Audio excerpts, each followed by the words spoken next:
How are you? Well, what a lovely weekend it's been, weather-wise. Happy Easter, or anything you celebrate, or just happy weekend. It's not a bank holiday everywhere, is it? It is in England. Is it a bank holiday everywhere? No, of course it's not. I don't know. It doesn't affect me. Cheers. Hello from Kent. Oh yeah, where are you? Berkshire. Where are you watching this from? I'll get on with it. Not gonna do long because I haven't done one for a couple of weeks, and since I did the last one, I've had the old COVID. A little bit of Colin. So yeah, I gave it to Jane immediately because we share everything. So I'm over it now. She's just getting over it. It was alright. It was like a cold with the temperature, really, for a couple of days. But one weird side effect was a couple of nights I was sort of asleep, right, in a sort of, a fevery haze, and I was talking in my sleep.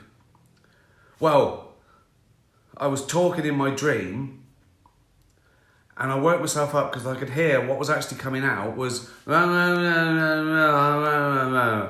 and Jane recorded a bit of it when I had a nap once. It was like a dog talking in a cartoon.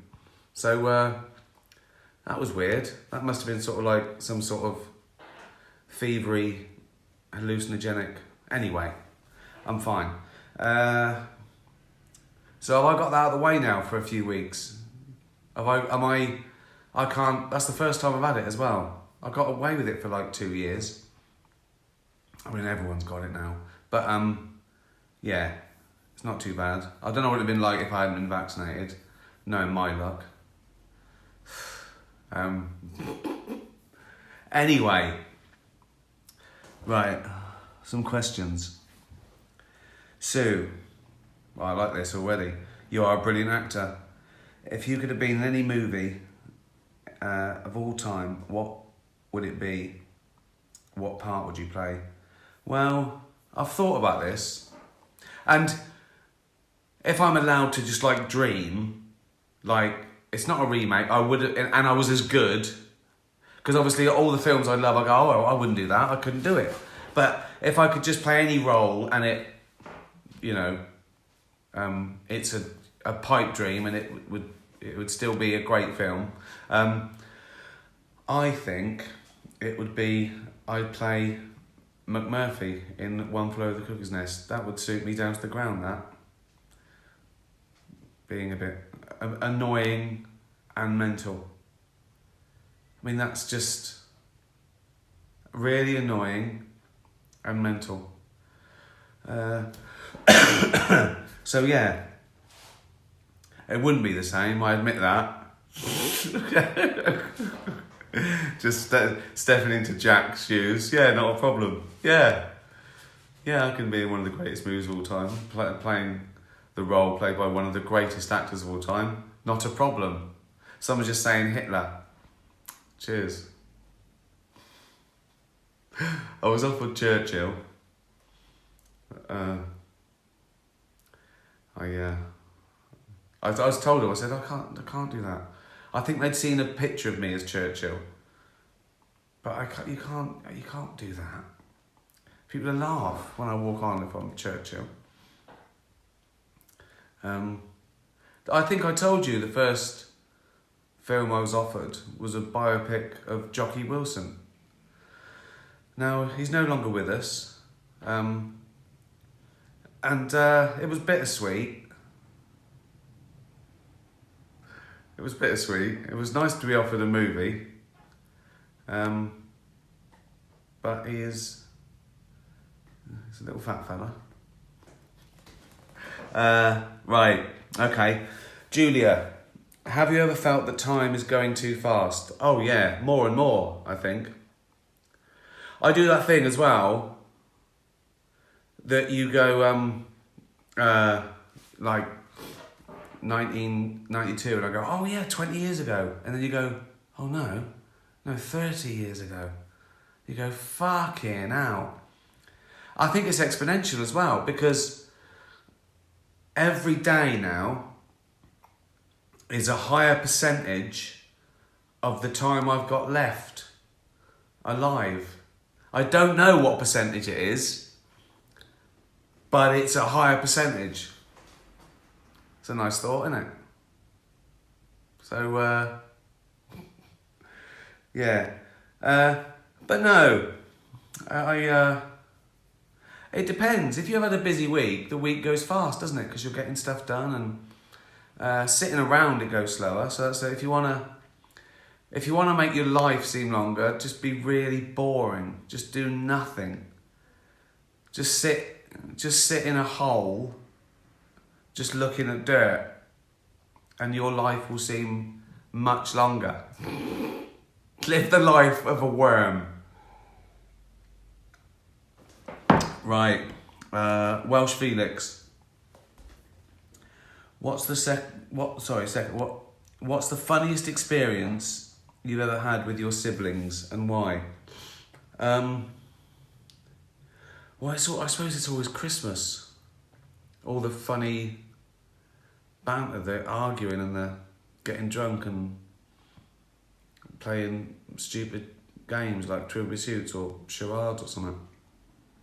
And also, I'm sort of a mezzanine level, because I was 11 years younger than my next sibling, and so my siblings were having kids. Like, I'm closer to my first nephew in age than I am my next brother. So we had that as well. I sort of, it's never ended really. I do remember once, right? I remember laughing because it was so ridiculous, right? When I was about, I don't know, maybe I was 16. So I was still living at home, and so my brother Bob would have been like 27. And my dad was a labourer, and he worked on a building site all his life. And once he fell from the scaffolding, like 2 stories up. He broke his leg or something, or did something to his leg or his knee, broke his ribs, hit one of the scaffolding on the way down. So I took him to hospital, patched him up, came home, bandages and like that, painkillers, sort of bent double. And so Bob comes over and he just makes him laugh all night. So it hurts. So my dad's going, blick it out, mummy, no, stop, oh, like that. For about 2 hours. Bob just told him jokes and made him laugh. Because he had broken ribs. So, is that funny? Is that a nice family story for Easter?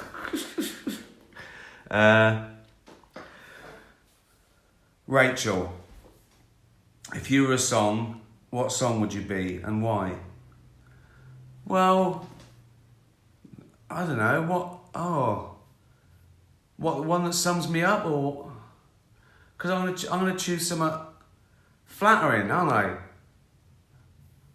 I'm not gonna choose Hey Fatty Bum Bum, am I?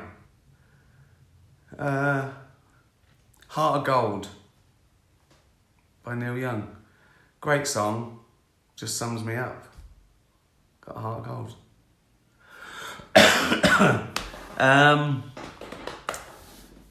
Right, we're flying through these, aren't we?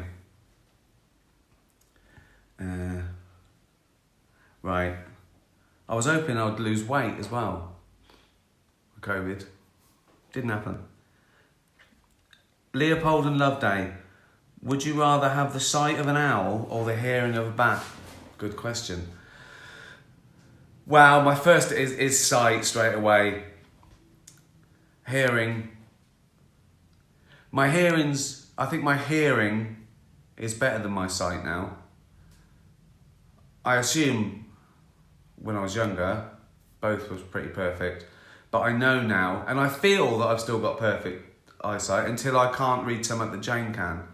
And I can't read the bottom line now, so I probably should have reading glasses, but I don't really read. You know, if I was reading small print in the book, there's nothing. I don't feel there's anything I can't see. Hearing, I wouldn't want to hear better because everything annoys me.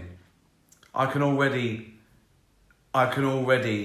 hear a strimmer a mile away. I mean, or someone eating across the other side of a restaurant. So, yeah, I could do without the hearing of a bat, I think. I'd just be annoyed all the time. You're not annoyed with sight, are you, really? You don't walk around going, oh, I wish I hadn't seen that, oh, I wish I hadn't seen that. Whereas when you're sitting and trying to be quiet, it's like, fucking hell, what's that? You know what I mean? A dripping tap is annoying because you can hear it. If you could see it, and it, whatever. Well, you can see it. People that usually stand in front of a dripping tap, getting annoyed. The sight, the eyesight of an owl. The eyesight of an owl, right? I think they've got the biggest, I think they might have the biggest eyeballs. That can't be true, can it? A whale must have a bigger eye than an owl, isn't it? Anyway, the owl has got eyeballs so big, right? They fill the head, right? And so they can't move the eyes. That's why they have to move their head, because their eyes are so big, they couldn't do that. They're just crammed in. Interesting fact. This is more bollocks than usual, isn't it? Isn't it? Maybe I'm tired. That was one side effect of COVID. I felt sort of tired all the time. And I've kept that up as well. I think I've kept that up anyway. I think the pandemic made me lazy, not have to do anything. And now I feel like, can't be bothered. Monsieur Dougal. Bonjour, Monsieur Ricky. And what do you get the most pleasure from? The joyous feedback from people reacting to your creation or filming the creation? Oh, that's difficult. I mean, it's got to be filming it, hasn't it? Really, making it. The best an idea, the most excited I get about an idea is when I first come up with it. Anything, a joke, a sketch, a title, anything like that. I love that. I love that bit. I love the whole process though. I've said before, I love the whole process. And the hardest work, I think, is writing it. The first draft is the hardest bit. That's a real slog. A second draft's fun because you've got so much to play with and you can improve it. And filming it is a joy because I've lived with it for a year by the time I film it. So it's always smooth and fun. Every day is fun. I make sure every day is fun. I must say though, the feedback from Afterlife has been the most fun of any show I've ever had because it was an emotional response. And I still get hundreds every day. I wake up to hundreds, and I sort of retweet. I don't just retweet the praise. I retweet the things where people have identified with it because they've had a problem, that they've lost someone, and everyone joins in and says, "Oh, sorry for you lost." So it's really, it sort of created this lovely cult of kindness.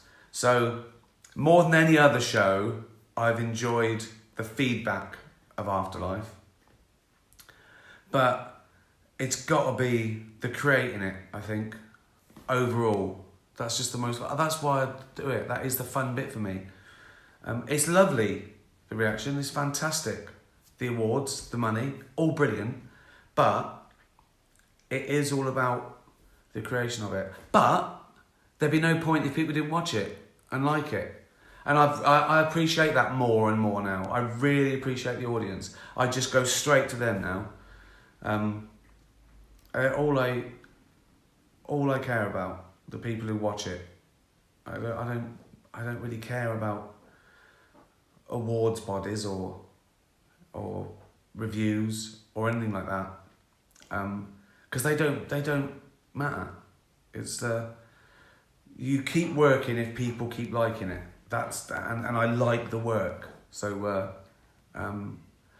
it's hand in hand, isn't it? If people didn't like it, I wouldn't get any more work. Or I'd be putting it on YouTube or something. So thank you. Right, Leslie. Thank you, Ricky. What is your favourite vegan meal ever? My hubby has done 6 weeks on a vegetarian diet and lost 2 stone and enjoying it. That hasn't happened either. I haven't lost any weight since I've been vegan. I can find the most fattening foods in any diet. My favourite vegan meal is probably a tofu stir fry. Jane does this thing which is really crispy, sort of tofu in sort of olive oil and chili and garlic and noodles with soy sauce. See, that's not slimming, is it?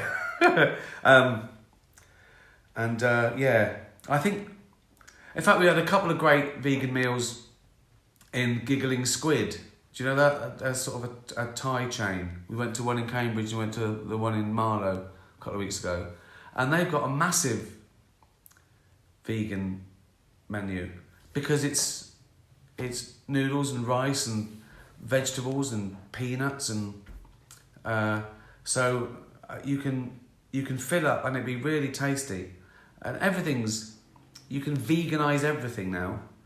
They've worked it out, so you don't have to go without any taste or flavors. I do like a stir fry.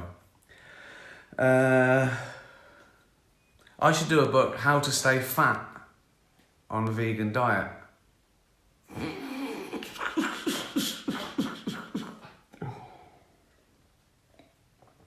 Right. Gunnar, I just started painting. I saw it was really good. It is an amazing expression. I know you paint, and I think you said you loved it. I do, I love it. Do you wish you painted more? I do. What advice would you have for an amateur painter? I can't give advice. I paint like a cat. I just do it and see. In fact, I get frustrated if it doesn't come out like I want it in my head. Then I'd say do it when you want to and have an idea. I think experiment, because you can always go over it. I've done paintings, I've had 3 goes at a painting and I go, oh, that works, I'll leave that. So I quite like and you have like little mistakes as well. I can't paint, I can't paint like a painter can paint. I can't make the brush do the things I want it to do, but I can enjoy it, and I've sort of got a style, and I've got a palette that I like, and it's just you do it for yourself. Just do it for yourself. There's no rush. If it's not fun, don't do it. Just enjoy it. And you're right, it's expressing something, isn't it? It's lovely to see what paint does. It's amazing. But I wish I did paint more, and I wish I was better. And I'm in awe when I see certain paintings. I go, oh, it's all about drama. I think that's true of in any art, in music, in stories. It's all about drama. So I do like that. So my favourite things are like Turner, because it's got drama. Swoopsy, my question is, what has been your most challenging role? Well, the first thing I thought of was Derek, but that's not true. That felt easy and liberating and fun, and I knew him so well. Brent was hard because he had to do a lot. He had to be real and funny and sad. But then someone like Andy Millman and Tony from Afterlife, they're harder because you can't do too much with them, because you've got to hold back. And they're straight, they're more, it's just, I don't know.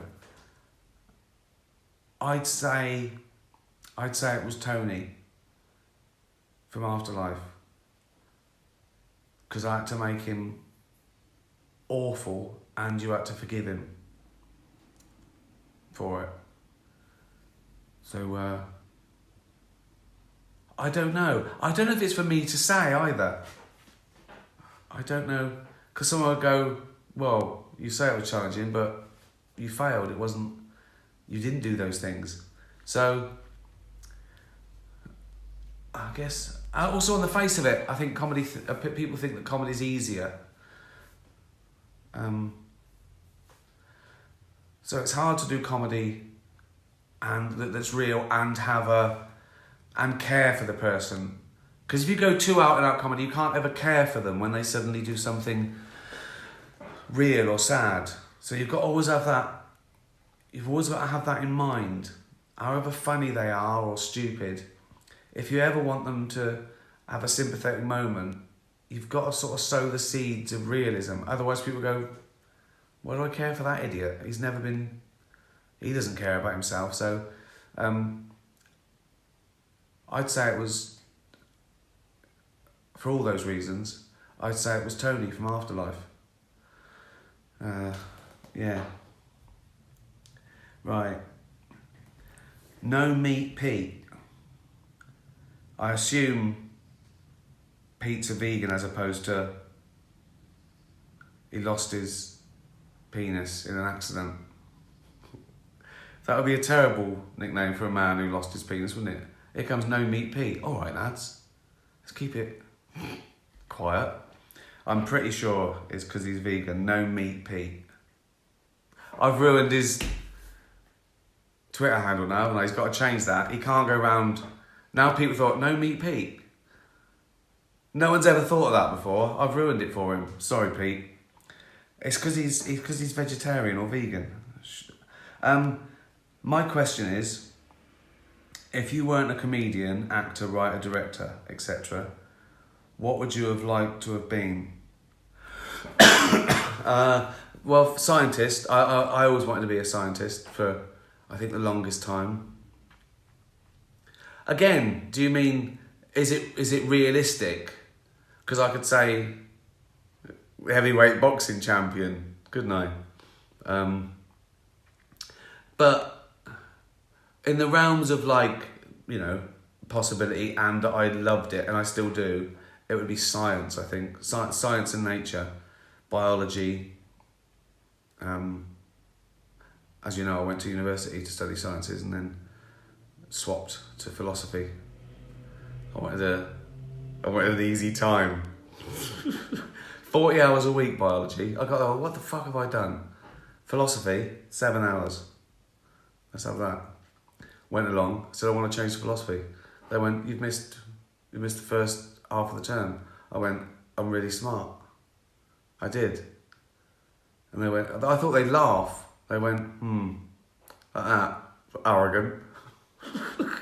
So they gave me an interview and they went, yeah, all right. So, yeah, did that. I got a degree in philosophy. What was the question? I think science. And I'll tell you what was good about the science. Some people struggled with like the logic. But you know, that's like, some of it's like pure maths. So I flew through all that. So yeah, it sort of helped, I think. What do I know? Right. So what would I want to be? I wanted to be a marine biologist, a vet, a research scientist. I wanted to discover something.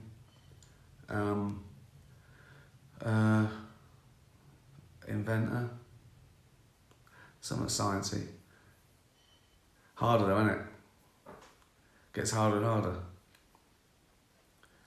So, everything I invent now, I just Google it, it's been done. I had this idea, you know those people that suffer from SAD, you need ultraviolet? I thought of a headband with a little ultraviolet light in it. So they're going around, they're looking sporty, but they're getting ultraviolet light. You can have that.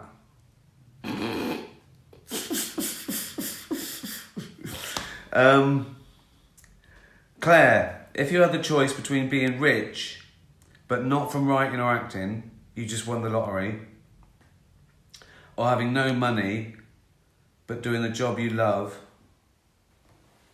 which would you choose? I think I already know the answer. I think you're right. I think it seems like a difficult question, doesn't it? But it is having no money and doing the job you love, because that is your life, isn't it? If you've just got money, I mean, I know that's easy to say. I think if people without money would go, I'll win the lottery. But if the choice is, I assume the choice has to be, you've won the lottery, but you're not doing anything you love. Because I think that is life. I think life is doing stuff you love. And I think you do have to work. I think if you miss that out, having to work, it makes you feel good. It makes you have worth. So for me, it would be, I assume I've got enough money to live. Like, I'm not robbing banks or eating out of bins. Well, I was poor all my life. I had no money till I was 40, but I've always tried to do. And I'm glad I was born with no money, because it made me know the real value of life, the important things. So even though it sounds like a lie, I would choose just doing a job, because if you're loving it, who cares? When I was poor, I never sat around thinking, I wish I had money. I was just thinking, I wish I was doing this every day, or I wish I was, the struggle's good too. I mean, to a certain extent, of course. You don't want to be in, terrible hardship or pain or fear, but if it's like be a multi-millionaire because you won the lottery, sitting around being bored, or doing a job that you absolutely love with just enough food to eat, it's that one, no doubt about it. In fact, all the things I do now and want to do now, they're nothing to do with they're spending money. It's all to do with helping animals or whatever, or that sort of stuff. So yeah, but it's easy to say when you're not in one of those positions to wish for the other one. But I think that is life. I think life is doing stuff that you love and that's worthwhile and that's rewarding. Because what's the point, What if you're not enjoying just, I don't know. Anyway, there you go. That was a load of bollocks, wasn't it? Don't forget, you can get your this one t-shirt, Wildlife Aid. You've bought loads already, so thanks for that. And All Dogs Matter, they're still selling theirs. And Greyhounds in Need. Thanks for watching Afterlife. Thanks for all the lovely tweets. Thanks for visiting the benches around the country. And all your lovely selfies, particularly with your dogs. Yeah. I've got a new material night again tomorrow. I'm loving my new material nights. I'm thinking of getting them bigger and taking them around the country. Obviously, the point is you're doing little venues to practice, but I'm loving them so much. They are the best new material nights in the world. I've always got 3 other great comedians, and we just have fun. It's great. No pressure. Just saying the most ridiculous, outrageous, just testing people, and the audience are always great. And I might actually do bigger ones and take them around the country, new material nights, because you never see them again. You know, I usually do like 40 of them, and then it's the real thing. But I'm quite happy to do this for like a year. Just try new stuff out, and the audience know they're seeing things that no one else will see. So it's different every night. So I might read from this. Someone got me this. I think I mentioned this on one of my stand-ups when I do the Noah's Ark one. Is it science? And then I say, and there's some others in this series. Dove books, that's it. And yeah, Jesus and the Cripple. So that's a rip-roaring story. Right, that's enough. Thanks for watching, everyone.